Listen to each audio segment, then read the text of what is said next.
We are rocking and rolling this morning. Well done, Huey, again on some great inspirational music. Wake up, everybody. It's Tech for Seniors live, and I've got my coffee. I think everybody here's got their coffee. We are going to talk tech for an hour. So before I introduce everyone today, just let you know who we are and where we're going. This is Tech for Senior Live. We are broadcasting on Thursday morning, and we're broadcasting to YouTube and to Facebook.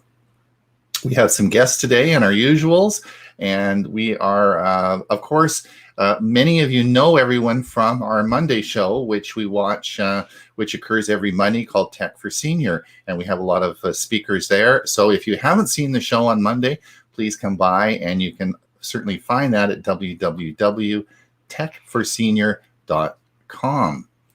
So without further ado, I know that we have a lot of things to cover today. Let me introduce, I'll introduce our special guest last. So just hold on, Chris. Of course, I think everyone knows Chris, but I will certainly introduce her to you.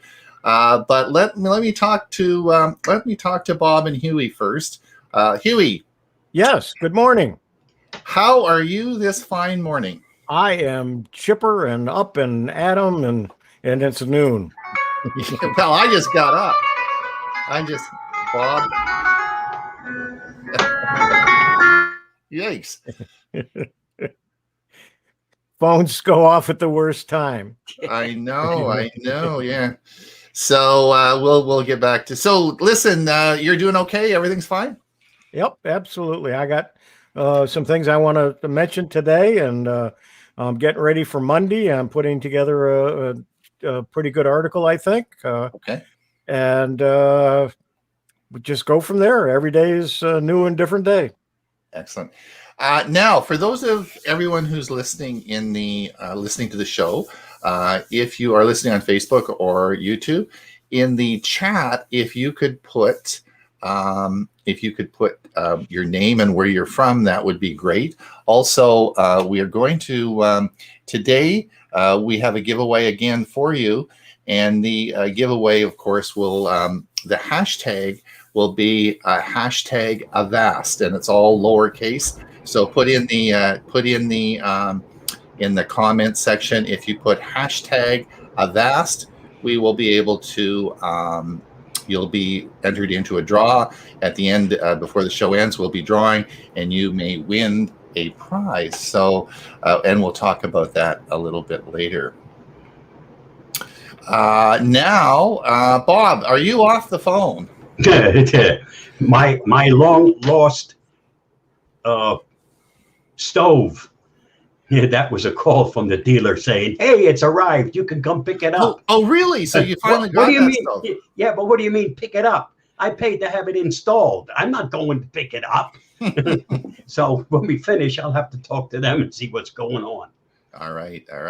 Well, now the of course the special guest we have today is our most well, I'm not going to say our most popular, because Jim will get mad, her husband, and we had Jim on a month ago, and of course Chris said, "How come I didn't get asked to get on?" So I said, "Well, we'll definitely, it's equal opportunity, right? We'll have everybody on." So of course Chris is here today. Chris Gould from Geeks on Tour, my favorite Sunday show, The Button Show. Yes. Wait a minute.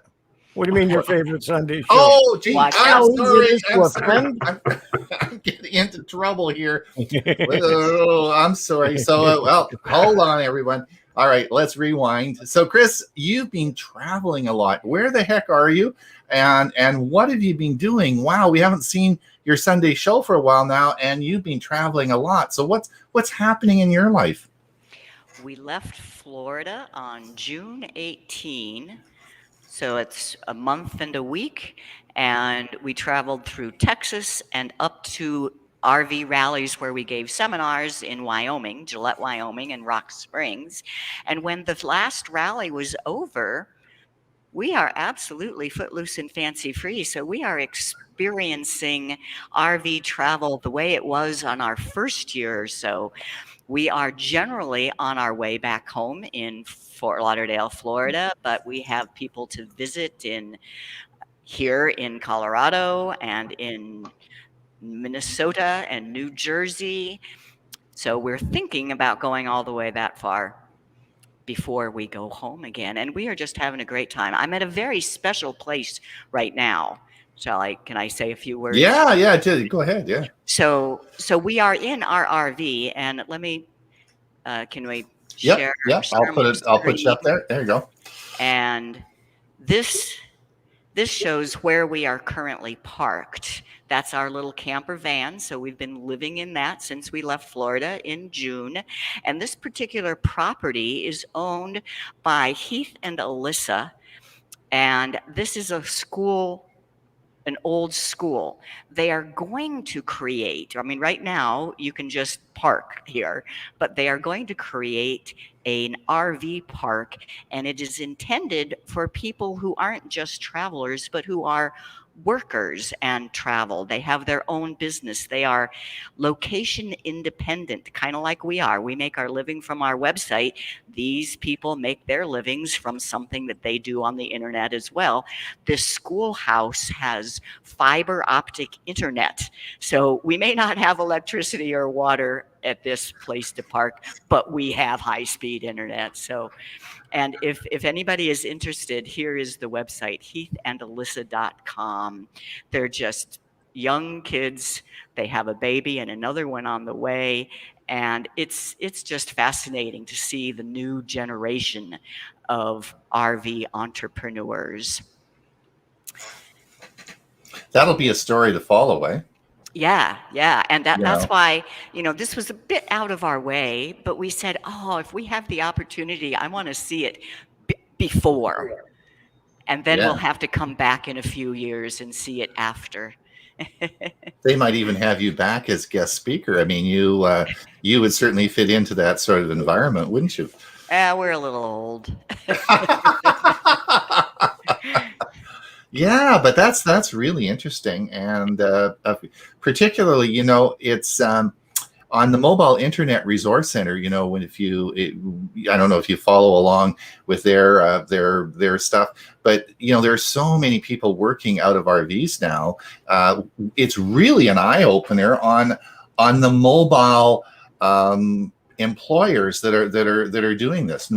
It's absolutely. Yeah. Actually, it's because of Chris and Cherie at Mobile Internet Info Center that we know about Heath and Alyssa. So. Oh, is that right? Yeah, they're the ones that introduced us. That told us about Heath and Alyssa. So. Oh, so they know? Do they know them personally then? Oh, absolutely. They've been speakers at their. Heath and Alyssa hold something called the RVE Summit, RV Entrepreneurs Summit, and Chris and Cherie have been speakers there. Oh, that's so cool! Yeah. Wow, that's very, very interesting. Excellent. And so, tell us, you were at what rally were you at? You and Jim were at the big. What is it? The big motorhome rally? FMCA, Family Motorhome Association. Yeah. And there were about, what did they say, 1,400 RVs there. And then the next one was the Escapade, the convention of the Escapees RV Club. And there were about 750 or 800 RVs there. And we gave our seminars on smartphone photography and maps and apps for RV trip planning, and I forget. It's been a whole week, Yeah. Remembering your travels with photos, maps, and a blog. I love my blog, and I think every RVer should have one. Yes. Now, just before we get on, I just wanted to welcome everyone on the who's listening. And we have, of course, Jolin says, yep, I'm early at our resource center.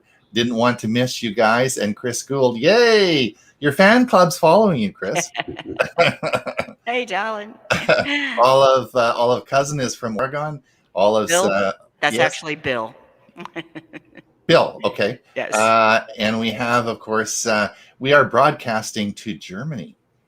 Yes, we are broadcasting around the world. Hi, Detlef. Yeah, yes, and Clifton, New Jersey. Stuart from Clifton. We have Sally Mowry from Kirkland, Washington. I always like that because that's exactly where all the products I use come from, right? And Dorothy is from Victoria. You should have come. I guess with the borders were open, you could have come up to Canada. Eh? And we have Steve Powell from, and we have Sandra Ruth from Amherst, Ohio. Charles from mid-Missouri. Joan Grieg. 60 Gerald's from 69 degrees West Seattle. Today will be hot. Yes, Eastern Vancouver Island has got a big heat warning. The big bubble is coming and we're going to be really hot, but I don't care because I've got my new air conditioner unit in. Bob Baxter's from Bellevue, Washington. And who's this guy? Jim Gould from Montrose. Yes. Yeah, he's in the other room. He's in the other room, yes. And Jenny Garrick says, I drove an RV towing my car for 29 years after my husband died. Wow. That's a long time. I think I was telling Chris before the show, my wife and I, when I retired, we bought I guess it was a 38-foot fifth wheel, and we traveled full time for 2 years. We traveled across Canada, the United States. The most fun we had, we went to Newfoundland for 6 weeks, and that was a lot of fun. Then we went down the eastern seaboard down to Florida, but we saw the fall colors, which was just great. Jenny says, well, wonderful adventure. West Seattle. Let's have a look here. I went to look at an RV that somebody locally was reconditioning it, and I was kind of interested. It was a pretty good one, pretty good sized one. But then when I asked some questions, it would have been a nice place to put on a permanent foundation and leave it there. It was not recommended that I take it for any long distance. That killed that. We're looking to go someplace.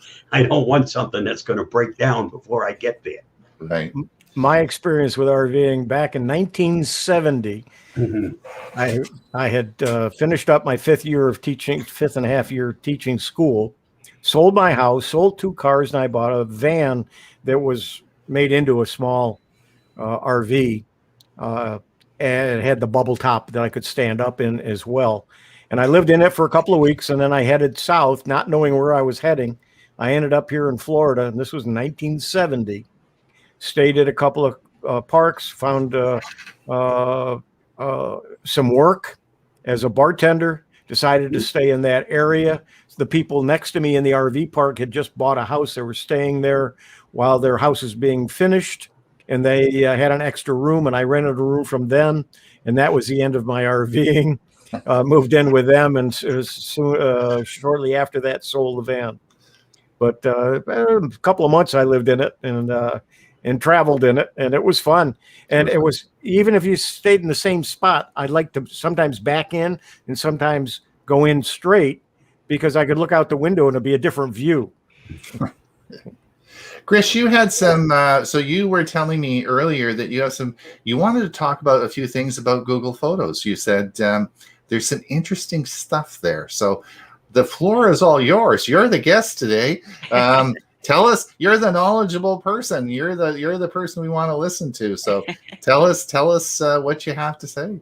Well, just because I was teaching a lot of people these last few while we were at the rallies. You know, we gave our seminars, but then we also had a table where people could come visit us afterwards. And I put out a little sign that says smartphone help desk. So I love having people show me their issues and see if I can help them. And I obviously did a lot of teaching of Google Photos. And what I wanted to talk about is there's the best and the worst. So what do you want first, the best or the worst? Let's do the worst first. Yeah, let's get Let's the leave worst. on a happy Let's note. get the worst out of. So the worst thing about Google Photos is that people don't know whether a photo is on their phone or in the cloud, and they get so confused, especially if they've just installed it. And it just makes me so sad when I know people have lost their photos for not understanding. So for example, if you take a photo with, this is my Android, my Samsung, and you open up the gallery is the photo viewer that comes with the phone. You see the photos there. So then people install Google Photos and they see those same photos and they figure they can go back to gallery and delete them. No. Does everybody there understand what I'm talking about? You know, what they've just done is deleted the photos from their phone before Google Photos had the chance to back them up. They're gone. Yep. They've lost their photos. Yep. And that just makes me so sad. And I think that Google Photos should have some indication. You know, if I just take a photo with the phone and it hasn't been uploaded yet, I think it should be kind of grayed out or something. What do you think? You know, like, isn't there an icon that lets you know that it's not yet been uploaded? I know that only if you actually drill down to the photo. So Right. I mean, I think that when you're looking at your library of photos, there should be some indication. And I think the best one would be if it was actually grayed out. You know, it doesn't, I mean, that it's or kind of black and white or something to show that it's not really in Google Photos yet. So that's my absolute worst thing, I think, for Google Chris, Photos. since you talk directly to Google, is that something you have mentioned to them? Oh, yeah. Is there an interest? Oh yeah. Yeah, but wouldn't that be more like in your case a Samsung issue than it would be a Google issue? No. It absolutely is a Google Photos issue. Because, for example, let me see if I can find. Oh, shut up. If I go to my Microsoft OneDrive, I'm back on. Oh no, I'm not. Sorry. If I go to Microsoft OneDrive, you will see, because I haven't opened it in a while, and it only is backing up. Oh geez. I don't know why I'm not signed in. So let me go to Amazon Photos. I back up to every one, and it's saying, if I go to Photos, well, maybe it's been long. Nope. See, it's saying there's more. It's only up to 2020. All right. I obviously don't use this much. Upload complete with error. All right. So it's, anyway, let me go back to Chris, my face. The question I always have is if you're out and you have your camera, you have your phone, and you take a bunch of pictures, they're obviously in the gallery, but you don't have Google Photos open. Like Google Photos isn't actually open, and you take a bunch of pictures, and does Google, even if the app isn't open on your phone, will Google Photos still take those pictures and upload them in the background, or do you have to turn the app on, for it to happen? That's one of the problems I have. Right. Maybe yes and maybe no. Settings. Ah! Settings. No, it doesn't have anything. Yeah, just I'm stopping my share, Ron. If you want. Okay, sure.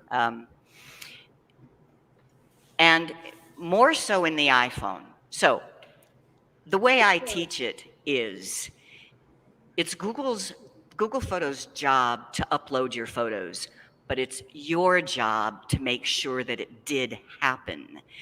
Usually, you do have to open the app to at least get it started.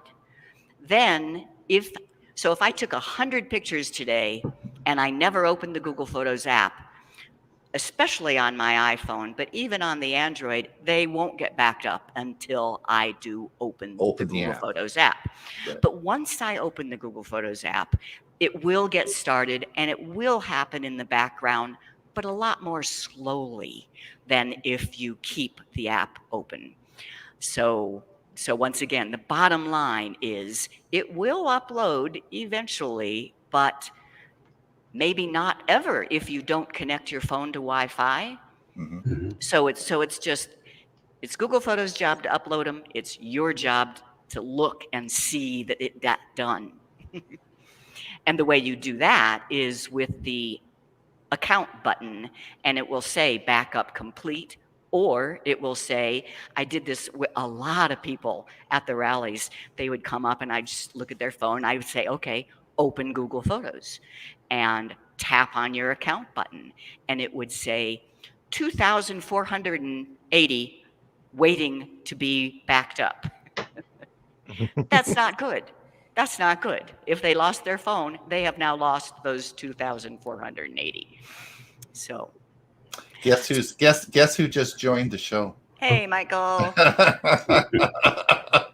Michael Daniels. Yes, Michael is a good friend of ours, and of course has been on our show many times. Welcome, Michael. So, welcome. Yeah. So the second thing that I think is bad about Google Photos is the desktop uploader, which is changing yet again. Changed. At first, I haven't gotten it yet. I've had it for a while already. Well, interesting. Mine and is I just still... opened up one of the computers I hadn't used for a while, and it did an automatic update to the new one. Interesting. I still have Google Backup and Sync. So we'll see. But the new one is even worse as far as Google Photos goes to me. From what I understand, it's now just Drive, right? Google Drive for desktop. So people who don't use Google Drive don't anyway, I think there needs to be just a Google Photos uploader to go to Google Photos for the people who don't care about Google Drive. Okay, so those are the two bad things. Then the two best things are the map view, and I am going to go back to show my screen here.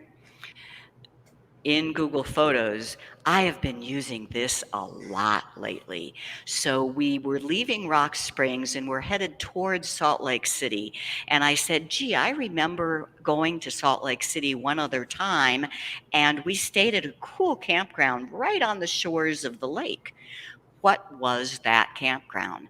I have no idea what it was called. I have no idea when we were there, but I know it was on the shores of the lake. So you open Google Photos, go to search, and tap on your map. And then you can zoom in to Salt Lake, and any place where there is little colored dots means there's a photo. So there's a photo right on the shores there.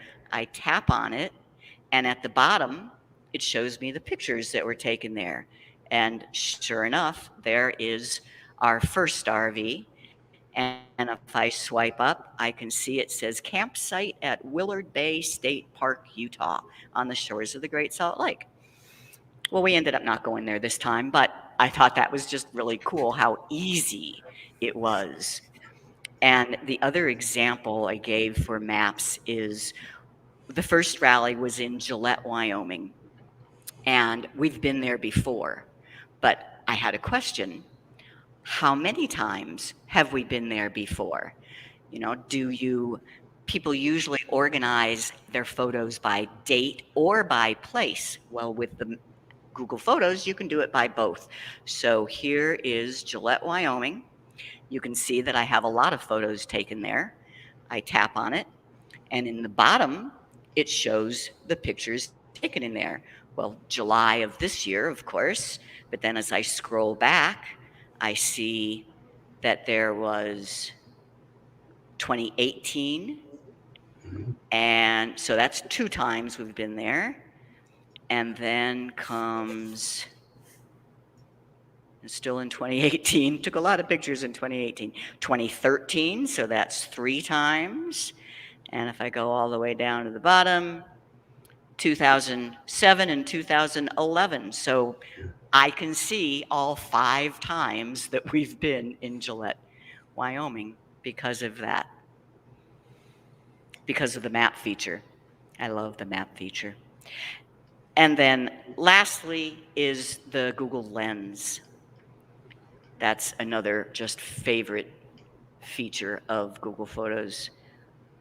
And I have some examples. So you can read a QR code with Google Lens. You can say, what is that bird? Just tap the lens. And it says, that's an anhinga. Sure enough. Or what are those birds? Or read that QR code and take me to where it is. And the best one is uh-oh, sorry. It's playing it. There we go. Or business cards. So I have a business card here somewhere. And if I read it, I could add it to my contacts, but I don't even have to. If I want to call this person, I can just tap on the phone number and call from a photo. Yeah. That's just amazing. Okay, I'm done with the screen share. That's great, Chris. Chris, one of the articles we're going to look at, and maybe I'll just ask you now while you're talking, is Dropbox. Now, Dropbox has been advertising this past month. They've been actually doing a big PR thing, and they're talking about come to us with your Google Photos. And they've got this new program where for the free version, you can upload them to Dropbox. Do you have any sense like what's going on here? Like, I don't particularly use Dropbox. Is this something people should be looking at? What have you sort of been paying attention? What's your thoughts on this? I use Dropbox to upload my photos to the web before Google Photos. So yeah, I even have some videos. You know, we have some tutorial videos on how to use Dropbox. But Dropbox doesn't have any of the photo specific features that Google Photos have. So if all you want is cloud storage and you have your own ideas of what folders you want pictures in, Dropbox is the way to go. Absolutely. Dropbox or OneDrive. But if you want to be able to do things like that map or photo editing or the lens feature or making albums to share, you know, no, sorry. And it's still as expensive, if not more. Yeah, I think the cost for storage is more than what you do with Google Photos. So, no. Okay. All right. Thank you. There is no replacement for Google Photos. Sorry. The one that comes the closest, I think, is Amazon Photos. Right. But still, no. And Amazon isn't free either. You know, those of us that have Prime know it's not free. Right. Apple Photos is getting better, but Right. Google Photos is still the best, you know? Yeah. Well, what the people have to understand as well with Amazon Photos is that if you don't pay for your Amazon Prime, then you have to buy that as a separate service, and it's a lot more expensive than Google Photos. So you have to be very careful with that.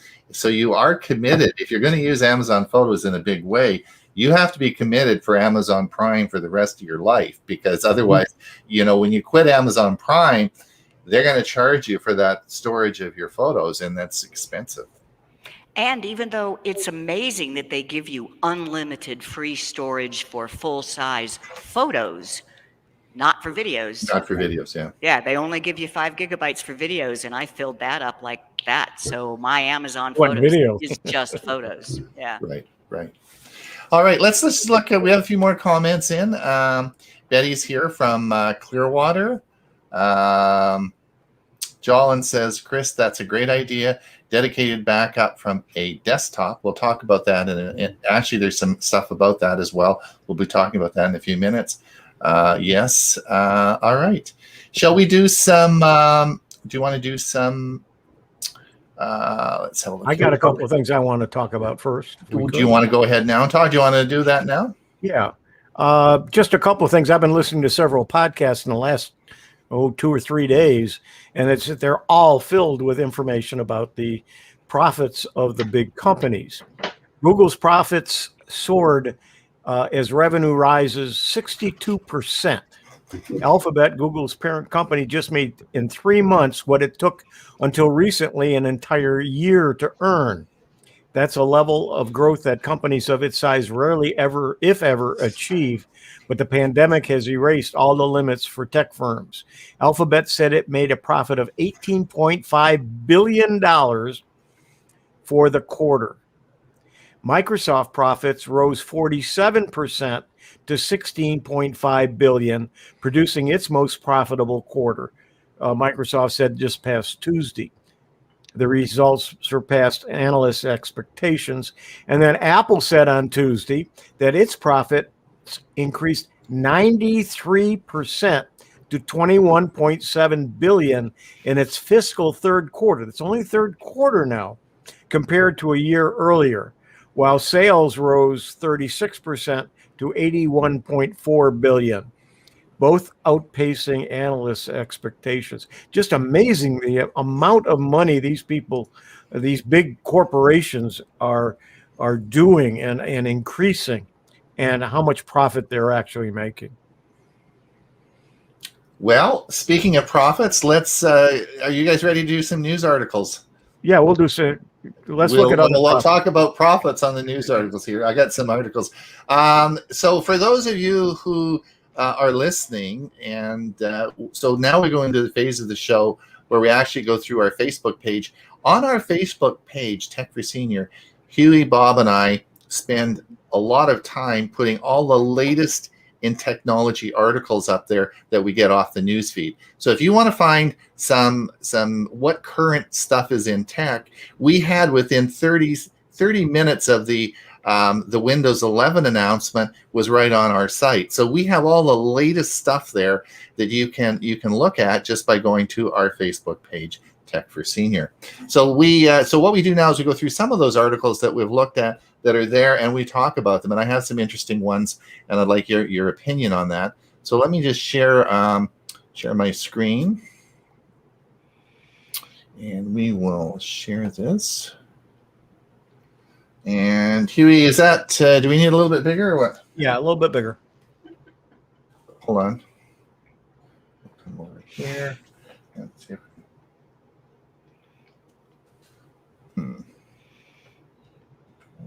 Chris, you have to teach him how to do that. Please. That's as big as it's going to get right now.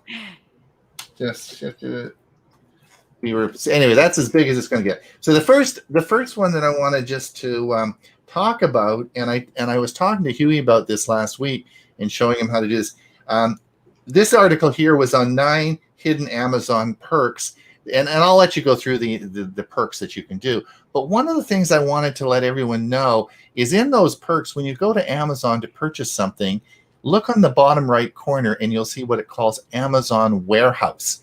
And these are returns. And you get often such great deals by buying the same product, but buying it through the warehouse.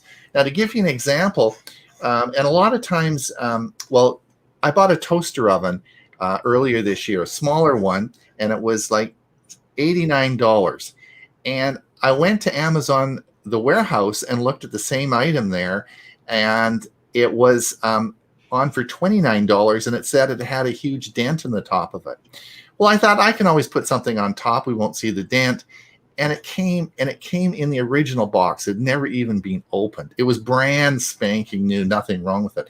So one of the things I just wanted to say to everybody is look at the warehouse deals on the bottom right-hand side. If it's sold by Amazon Warehouse, you can get some great deals on brand new stuff there. Right, before you go to the next one, I had some experiences with Amazon in the last couple of weeks that I did want to share. It's on my blog on my website, but with some pictures. But twice in a week, we had packages left, and we have Robin's confined to an electric wheelchair, and twice they've left the packages on the ramp going into the front door.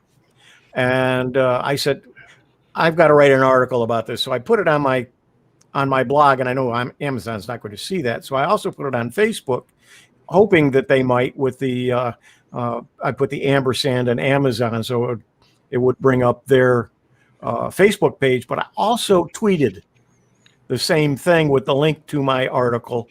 And would you know that in 5 minutes, I had a response from Amazon wanting to know more information so they could look into the situation. And they did send me another follow-up after that saying that they are turning it over to somebody to talk to the drivers and to caution them about putting packages on a ramp that's for a handicapped person. So Twitter really can get some responses from even a company the size of Amazon. Thanks, Huey. Now, Chris, this is coming back to your comment on Google Drive. Now, you know, and I've talked to you many times about this, that I hated the backup and sync, the old Google backup and sync. I did not like that. I thought it was confusing. I didn't understand it, and I hated it. I've used Microsoft OneDrive, and I like the app that goes with that. That's a simple one. I like that. And so I'm happy to say Google listened to me and all the complaining I did. They said, Ron, you're a great guy, and we really understand what you're saying. And so they changed it, and they made the new OneDrive, just the Google Drive, backup and sync, almost like the OneDrive. Bob, you've got it, don't you? You've got this? Yep. You've got the new OneDrive for a OneDrive. while And I'm already. going to be talking about it Monday on Tech for Seniors. And Huey's going to talk about it on Monday, which is so watch the show on Monday. So I'm not going to steal Huey's thunder on this. Thank you. I won't do that. However, I will. What I do want to talk about, which is very interesting. I get Bob's comments on this. I don't know if you saw this article this morning. One of the things I got the last couple of days is I got an email from Google saying that there's a Google Drive security update coming. And this is going to be a big change. And so I did get this email from Google. Bob probably got it as well. Mm-hmm. So here's the deal. Here's the deal that is interesting about this. So if we choose, Chris, when we share a folder or share either in YouTube or on Google Drive, if we have a file and I want to send you a copy of it, and I just keep it as an unlisted, it gives me a URL. It gives me an identifier URL. I can send you the link. You click the link, and if nobody else has that link, they can't see it, but they send the link to you, and you just click that, and that's how you get to the document, right? The same thing happens as an unlisted item on YouTube. Well, it so happens is that you can guess this. In other words, their computers with algorithms can guess what the links are, and they're actually pretty darn good. So what Google is doing now is they're changing this so that the new links will be because this isn't very secure, actually. It ends up being that you can guess what these links are. Now, the reason for this email was that if you have any links that have been there for a long time, in other words, historic links, are all going to change. So that's a concern. So if you have embedded links and things, they may not work.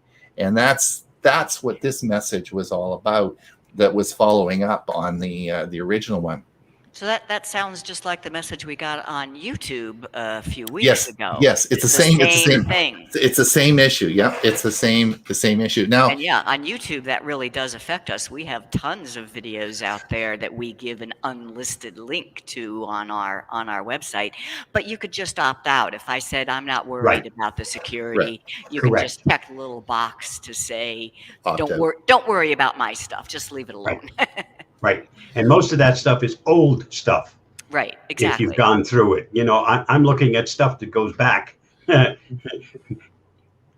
a ways, because I've been on YouTube for quite some time. Right. And it's also Google Drive, the same thing. Right. So if you have documents and stuff that you've shared, because I have quite a few tutorials that are on Google Docs, which I've shared. But if they change those links, all the sharing part won't work anymore. So if you look through them, you have a choice. Like Chris said, you can either allow them to change those to make them secure, or you can say, no, bypass this one, because I'm not changing all the other stuff on websites and on blogs and on who knows what else, where I may have used the link to that particular item. Right. So, but it is cumbersome, because you have to go through the whole thing in order to see which items are affected, which ones do you care, and which ones don't you care, as to whether or not people can get to it. So we don't need to spend a huge amount of time on that. I just wanted to let everyone know, because it was a bit confusing and to get this organized. So I thought it was worth mentioning. Now, but we're just going to do a couple of more news articles, but just to let everyone know that at 9:45 or quarter to the hour, whatever hour it is, we're going to do the draw. So if everyone can please get their name in, hashtag Avast, AVAST. Michael Daniels told us last week it doesn't matter whether it's capital or not capital, so that doesn't matter. So just make sure you get your name in for a chance to win the prize. We'll talk about the prize in a few minutes. Okay, let's move along here. I just wanted to let everyone know, Apple's iPhone, this is a follow-up to what Huey said, iPhone sales jumped 50% despite the chip shortage. Does Apple? My gosh, they sell a lot of phones. Oh, my heavens. Bob, spot a traffic jam before you get on the road. Waze's new pre-drive feature. This is cool. Do you use Waze, Chris? Yes. We use Google Maps more, but Jim really likes Waze. So usually I'm using Google Maps on my phone, but the one that's on the dash is using Waze. I mean, they're both owned by Google. And Right. Do you like Waze, Bob? Do you use Waze all the time? Or? Local stuff, I use Waze. It seems to be more up to date. Right. Well, it's sort of, what do you call it? Crowdsourced, or it's correct. Yeah, crowdsourced. Yeah. Well, Waze is built from the ground up to be a navigator, whereas Google Maps is built from the ground up to be a database of all information about places. So for navigating, yeah, it's a little bit nicer. So, I mean, I have both on my phone. I must admit I don't use Waze very much, but it's probably something I should probably try out. Anyway. I actually use a regular GPS that I've used for years, a Garmin GPS, and it keeps updating all the maps and so on. So I just use it. And then I have my phone for other stuff while I'm traveling. I have another tip here. For those places where you have no internet, Maps.me is excellent. Maps.me is totally offline maps and navigation. I got my report from Google last month on where I'd been the last month, and I went to Costco and back, and that was it. So in our little community where we only have one traffic light, it isn't really a big factor here. It doesn't. Hey, now listen, we're almost at quarter to the hour. I want everyone 1 more minute, and then we are going to do our draw. I'm going to stop sharing this screen. We'll come back to that in just a minute. We'll stop sharing here. And what I wanted to do is I wanted to tell you today what you're actually going to win before we do the draw.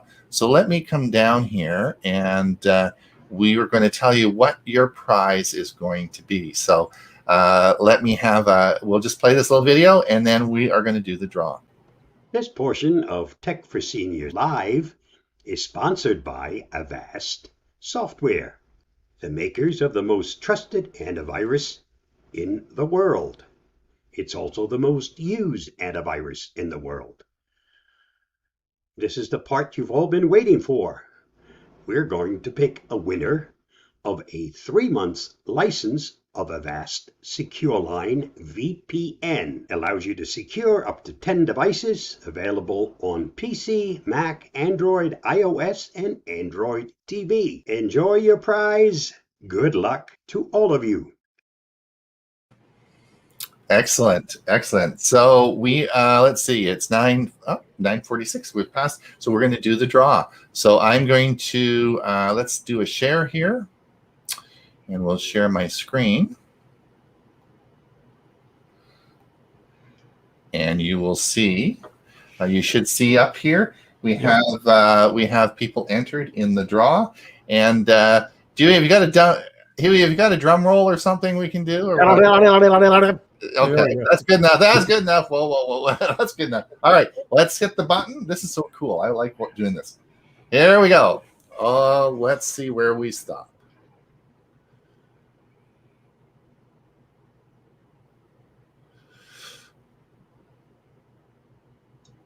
And the winner is Steve Powell. Well done, Steve. Congratulations on your win, Steve Powell. And Steve, if you could do me a favor, and if you could send an email to admin@techforsenior.com, just send me an email that I can respond to. We will send you your prize and get you up and running.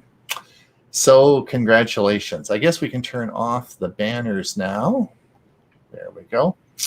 All right, done. So let's go back. Do you want to go back and do a few more articles? Anyone got anything more they want to say, or we'll go back and do a few more articles? More articles. That's good. More articles. Okay. Let's do. Let me come down here and we'll share. Share my screen again, and we'll come over here, and let's come down and look at switch from iOS to Android. Bob, you posted that. What's with? There's a reveal that Google could be working on a switch. Yes, you don't have switch. Who's going to switch from Apple to an Android? Come on now. Yep. Really? Okay. It's something they're working on. It's not yet available, but this is something they're working on. Okay. You know, all these companies have campaigns. They think through that campaign they can increase their customer base. I still say it doesn't matter if you're on an iPhone or an Android as long as you're using the Google apps. So I actually love my little iPhone. This iPhone SE is what I grab more often than not, but I'm using Gmail on it. So I see the exact same thing on my iPhone as I do on my Android. I'm using Google Photos, so I see the exact same thing. I use Google Keep for my notes. You know, I don't use the Apple apps. So to me, there's no difference which phone I have in my hand. You're making both companies happy. Bob, you said something. You posted this. This was personalized sound earbuds. And are you getting? Is this something we should be? Are you sneaking up on me again and getting some more technology? Oh, no. I don't know about, or what's going on here? No, I'm not spending $150 on earbuds. Sorry. Okay. All right. And sometimes the best way is via a tutorial. You are cranking out a lot of Windows 11 tutorials. They're good too, because I watched his whole playlist this morning. because I have Windows 11 on a computer now, and I instead of experiencing it and then trying to figure it all out, I'm watching Bob's first, and it's Thank really you. helped. Thank you. Thank you. So, Bob, this is your playlist, is it? Is this the playlist that you have? Well, this is one of the videos within that playlist. Playlist. So I think what we should do is put the playlist in our newsletter as well, so Mhm. that we send out. So if those of you who are listening, if you haven't signed up for our newsletter, you can do that at www.techforsenior.com. And I think this is, Bob, this is an excellent item that we probably should add to one of the we have 2 newsletters, one that comes out on Tuesday and Saturday. So we'll add this as a feature to that. This is excellent. You're doing a good job with that. Windows 11 image backup. Mhm. Okay. He just posted that this morning, and I Yeah. watched it. That was great. Okay. Lots of good stuff. Actually, Yeah, Windows 11 image backup is Windows 7. Windows 7 backup and restore. And yes, you can still get to it. The trick is finding how. And that's what this tutorial is about. Excellent. Thank you. And then, this is the, Chris, this was the article about the 12 things you didn't know you could do with Dropbox. And this was about the, Google Photos and that sort of thing. So I thought that was interesting. I personally would like to see Google Photos totally eliminated from Dropbox. That garbage of it winding up and screwing up your Google Drive. I'm sorry, I'm talking about Google Drive, because you still wind up with pictures on Google Drive, and it messes up everything else. You can never find anything because your pictures are going there. They shouldn't be there. They go up to Google Photos. Don't mess up my Google Drive. Right, and yet the only utility we have Is is through- a Google Drive utility Yes. from the computer. And now, and I don't think you need an automatic upload from the computer to Google Photos at all after the first set. When I first started using Google Photos, I had 50,000 photos on my computer. And yes, I needed an automatic way to get those up. But once those were up, I turn it off. My photos aren't going to my computer anymore. They're going directly to Google Photos. Once in a while, if I do, I'll manually upload them. So yeah, I think we need a whole new thing for. Mhm. So, I agree. Agree. So you've got a fan club there, Bob. Jolin's already looking forward to watching your tutorials. I expect she'll probably use them in all her computer teaching. She does a lot of work with the computer club. I think at Hilton Head is her computer club, and she does a lot of teaching there. So probably we'll be doing that. Now, you guys, the best wearable air conditioners for 2021. Where's Bill James? I don't know if Bill's watching, but you guys, come on. Who's going to get the first wearable air conditioner? And I had to put that article up there. I thought this is great. Now I've got a couple hanging on it right by the door. That when we used to go to baseball games, it was a square fan that would blow the air up, and then we'd wear it around our necks with a lanyard, and it would cool us off at the ball games. So And all right, we had well, bought that about 3 or 4 years ago. the 11 best wearable air conditioners, and I thought This looks, if you'll pardon the pun, cool. All right. Well, I thought it's on our Facebook page. If you want to read the article, it'll tell you. They're all available on Amazon. So I'm not going to talk about this, Huey, because you're going to do an update on Monday. But SpaceX is even about to launch the next series of Starlink satellites. Yeah, they got over 1,500 satellites up there now, and it's going to be the second phase.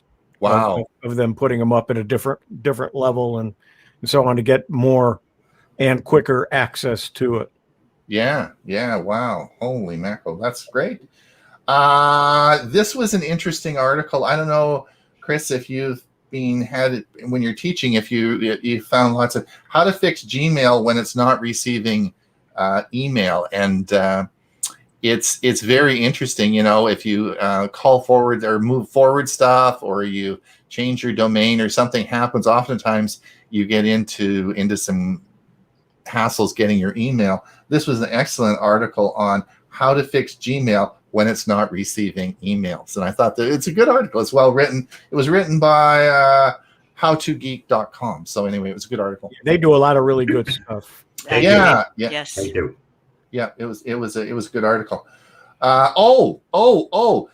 This was Oculus Quest. You know, my Oculus Quest group, if you're listening, this was very interesting. There's a recall on this, on the Oculus Quest 2, and it's on the faceplate where this is styrofoam here on the part that fits up to your face.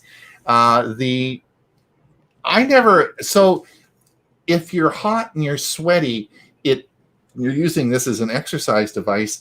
The styrofoam was never very great. So there's a lot of companies that make add-ons. So I ditched mine and I got another one.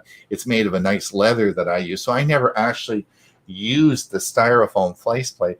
But they've now got a recall on them. And in fact, I clicked the link the other day and they're sending me a new faceplate. So if you do have an Oculus Quest 2, just to let you know that they'll be contacting you, and they're going to replace the styrofoam faceplate that's on there. You know, Would go ahead. you believe Jim brought his Oculus along with us in the road trek, and he goes flying around on the space station, sitting in the front seat of our RV with us. Tell me he's not driving. Tell me he's not wearing it when Yeah. he's driving. Please tell me that he's not wearing it when he's driving. He's driving. He's driving a spaceship when he's. Yes, indeed. I see Did you get the notification? Did he get the notification on that? I don't know. Oh, okay. I don't know. It should be coming up. I noticed that Stuart Yorish has a question. Did you see that? There's one question. Confused about Google Photo on your PC. I will keep all my photos on my PC. They get backed up to Google Drive via backup and sync. Are they also in Google Photo? Do you want to answer that? Yeah. Are they also in Google Photos because they are in Google Drive? No. But there is a little checkbox in the backup and sync that says upload to Google Photos as well as Google Drive. So it depends on whether you have that checked. But backup and sync is That's going very away, safe. and I don't know how that's going to affect it. I think that particular procedure is going to be exactly the same. You know, the photos go to Google Drive because it is still a Google Drive utility. I certainly expect that they still have a checkbox to send to Google Photos as well. Do you know, Bob? No, I don't know, but that's going to be another problem. If it's already going up to Google Photos through your phone, and now it's also going to wind up, because you also have it on your computer, you could wind up with you don't have duplication actually, because duplicates don't exist unless there's a minute little difference. Right. So Which there would be if you're uploading in storage saver size from your phone and you have original size on your computer, you're going to have duplicates. Yes, indeed. Well, we'll be hearing all about it on our Monday show. Huey's got a special session for us, and we look forward to that. And it's now pretty much the end of the show. I wanted to thank everyone for coming today, and thank you, Chris, for being here. This is so nice. Will you come back and see us again? Of course. I wanted to. You know what I want to do is I want to ask you if you'd come on the show, on our Monday show, maybe in September, and do a Google Photos update. Yeah. Are you going to do one? Are you going to do one on your show? There's lots of new stuff. Yeah. Yeah. So I'm going to ask you on it. So everyone. I want to come on the show from your driveway, though. That's the. Yeah. Well, you're always welcome. I told you that. You know, you're one always of these welcome. days when we can get into Canada again. Exactly. So you're always welcome. And in fact, you were so close this time. You know, it would have been fun to have you up here, and we could have done the show on my new deck that I just got done. We could have done it right off the deck with the water in the background. That would have been cool. Well, and Bob and Huey. So, what's your plans till Monday? Are you holidaying, or what's happening? I'm working and trying to learn Google Drive for Windows. Okay. You'll let us know when you figure it out. Yeah. I'll be doing a demo along with some information for Monday. That'd be great. That's Yeah, it. my second oldest is coming for a visit on Friday, Right. and then we're going to celebrate her birthday, but we're going into Albuquerque to do that. So, plus I have a whole bunch of videos that I still have to finish producing. All right. Hey, remember, this isn't the final version of Windows 11, so maybe things are going to change, right? Well, that's what I said in that last video. And Bob, leave a few for me to do. All right. Listen, thanks so much for everyone coming, and we will see everybody on our show on Monday, or we'll see you next Thursday for another round of Tech for Senior Live. So thanks for everyone for coming, and it was a fun day to talk about tech. So we will see everybody shortly. Thanks for coming, Chris, and thanks everybody out in the audience for coming. You guys do a great job. Thanks so much. Just Yeah. everyone stay on the line. We'll talk to you after the show here. See you guys on Monday. Bye, everybody.